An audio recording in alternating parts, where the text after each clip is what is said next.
नमस्कार। आज मैं आप लोगों को बल के बारे में बताने जाऊंगा। बल अर्थात ताकत, फोर्स। तो देखते हैं बल के बारे में। बल वह बाह्य कारक है जो किसी वस्तु के आकार, आकृति, अवस्था, दिशा में परिवर्तन कर सकता है या परिवर्तन करने का प्रयास करता है। जैसे यदि कोई वस्तु स्थिर अवस्था में है तो उसको गति अवस्था में ला देता है, और यदि कोई वस्तु गति अवस्था में है तो उसको स्थिर अवस्था में ला देता है। वस्तु के आकार में परिवर्तन कर देता है। कोई भी वस्तु को बल लगाकर गति अवस्था में ला सकते हैं, और यदि कोई वस्तु गति अवस्था में है तो उसको बल लगाकर स्थिर अवस्था में ला सकते हैं या लाने का प्रयास करते हैं। वो हमारे द्वारा लगाए गए बल की मात्रा पर निर्भर करता है कि उसको गति अवस्था में ला सकता है या लाने का प्रयास कर सकता है। किसी वस्तु के आकार में परिवर्तन भी कर सकता है। बल का मात्रक है एसआई पद्धति में न्यूटन। इसको एन के द्वारा दर्शाया जाता है, कैपिटल एन। कैपिटल एन इसलिए क्योंकि न्यूटन जो है वैज्ञानिक का नाम है। तो सीजीएस पद्धति में डाइन के द्वारा दर्शाया जाता है। बल के प्रभाव तो पहले देखते हैं चाल में परिवर्तन। किसी वस्तु पर बल लगाने पर उसकी चाल बदल जाती है। जैसे फुटबॉल मैदान पर स्थिर रहता है, जैसे ही हम लोग किक लगाते हैं अर्थात उस पर बल लगाते हैं तो वो गति अवस्था में आ जाता है। और यदि कोई फुटबॉल गतिशील है तो उस पर दबाव डाल के या बल लगाकर पैरों के द्वारा उसको रोका भी जा सकता है। अर्थात हम लोग वस्तु पे बल लगा के उसको गतिशील भी ला सकते हैं तथा गतिशील वस्तु को स्थिर भी कर सकते हैं या करने का प्रयास करते हैं। करने का प्रयास करने का अर्थ यह है कि जब भी कोई भारी वस्तु है जिस पर हम लोग बल लगाते हैं और वो हमारे द्वारा नहीं रुकता या गतिशील नहीं होता, तो उस कंडीशन हम सिर्फ प्रयास कर सकते हैं। दूसरा है गति की दिशा में परिवर्तन। अर्थात किसी भी वस्तु पर या गतिशील वस्तु पर हम बल लगाकर उसकी गति की दिशा को बदल सकते हैं। जैसे क्रिकेट की जो बॉल होती है, जब बॉलर फेंकता है तो बैट्समैन अपने बैट के द्वारा बल लगाकर उसकी दिशा को बदल सकता है या कुछ विशेष दिशा में देकर उससे रन बना सकता है वो। तो इस प्रकार से गति की दिशा को हम लोग बदल सकते हैं। तीसरा है बल से वस्तु के आकार में परिवर्तन करना। किसी वस्तु पर बल लगाकर उसके आकार में हम परिवर्तन कर सकते हैं। जैसे आटा गूंथना। आटा गूंथने के लिए हम बल लगाते हैं तथा आटा गूंथकर जब छोटी छोटी गोली बनाते हैं, गोली बनाकर उसे बेलना के द्वारा विशेष आकार देते हैं। बेलना के द्वारा आकार देने मतलब बल लगता है, तब जाके उसका आकार आता है। इस प्रकार से हम उसके आकार में परिवर्तन कर सकते हैं। कच्ची मिट्टी को भी बल लगाकर विशेष आकार दिया जाता है, तब जाके वो मूर्ति बनता है। तो इस प्रकार से हम बल लगाकर उसको आकार दे सकते हैं या उसके आकार में परिवर्तन कर सकते हैं।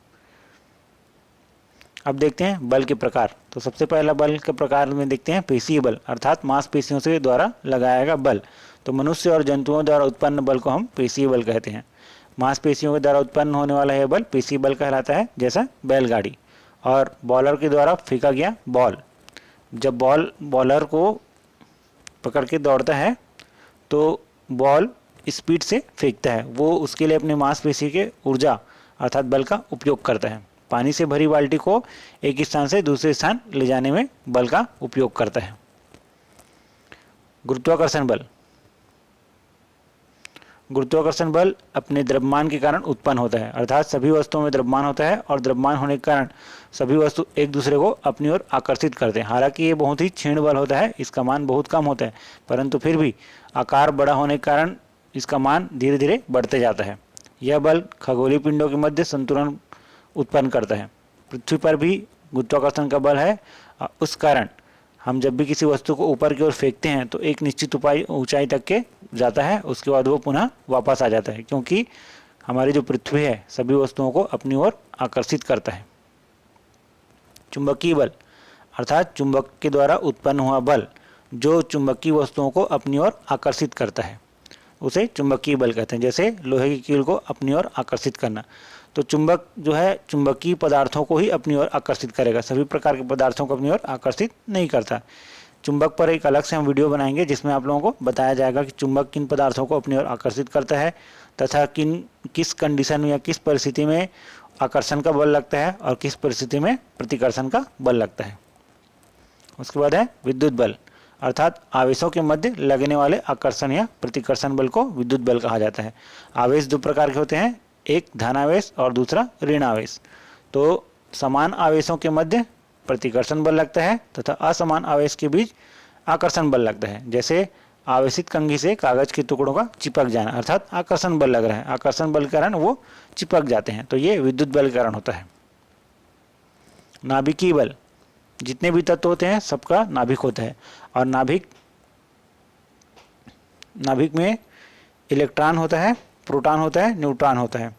मूलतः जो है नाभिक में प्रोटॉन होता है और नाभिक के चारों ओर इलेक्ट्रॉन चक्कर लगाते हैं, तो ये इलेक्ट्रॉन और प्रोटॉन के कारण जो बल उत्पन्न होता है उसे नाभिकीय बल कहा जाता है। और नाभिक बल में नाभिकीय संलयन और नाभिकीय विखंडन क्रियाएं होती है, जिसके कारण अपार शक्ति उत्पन्न होती है, जिससे हमको ऊर्जा प्राप्त होती है। घर्षण बल, संपर्क तलों के मध्य लगने वाला बल जो तलों के मध्य होने वाली गति का विरोध करता है, उसको घर्षण बल कहते हैं। घर्षण बल के लाभ भी हैं और हानि भी है। जो तल होते हैं उन तलों के मध्य जब भी आपस में गति होती है तो उस गति का जो विरोध करने वाला बल होता है वही घर्षण बल होता है। और घर्षण बल मुख्यतः उनके खांच के कारण होता है। खांच अर्थात उसमें उबड़ खाबड़ जो तल होता है वो एक दूसरे के ऊपर फंस जाते हैं, जो उनकी आपेक्षिक गति का विरोध करता है। उस कारण एक बल उत्पन्न हो जाता है जिसे घर्षण बल कहते हैं। दाब, किसी सतह के एकांक क्षेत्रफल पर लगने वाले बल को दाब कहते हैं। इसका मात्रक न्यूटन प्रति मीटर का वर्ग होता है, या पास्कल भी कहा जाता है। पास्कल एक वैज्ञानिक है जिन्होंने सिद्धांत दिया था, और यह एक अदिश राशि है। अदिश राशि अर्थात जिसमें दिशा बताने की जरूरत नहीं पड़ती, अदिश राशि कहलाता है। तो ये जो दाब है एकांक क्षेत्रफल पर लगता है। ये हमारा वीडियो आप लोगों को कैसा लगा प्लीज़ कमेंट बॉक्स पर लिख के बताएंगे, और हमारा वीडियो अच्छा लगा हो तो प्लीज़ लाइक कीजिए, शेयर कीजिए, तथा जिन्होंने हमारे चैनल को सब्सक्राइब नहीं किया वो कृपया चैनल को सब्सक्राइब कीजिए। धन्यवाद।